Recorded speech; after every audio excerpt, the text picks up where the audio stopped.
while the fourth projectile, which entered in Pakistan's airspace, was neutralized by Pakistan's air defense, and its debris fell at Dinga, which is inside Pakistan.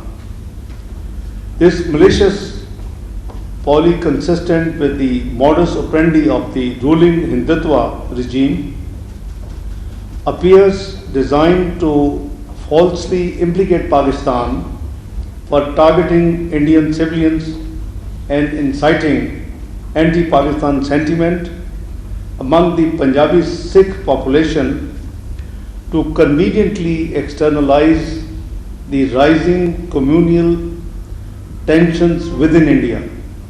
Long history of communal persecution of both at the hands of extremist Hindutva majority and the existence of a relation of deep respect between both Punjabs, Pakistan categorically denies any intention or action that will endanger civilian populations in Indian Punjab.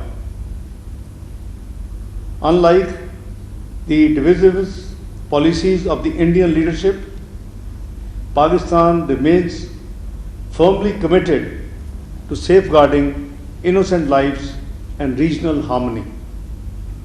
We deeply emphasize with the civilian population, particularly the Sikh community of Indian Punjab, as their lives were endangered by the India through malicious use of projectiles, most probably missiles, to achieve sinister political ends.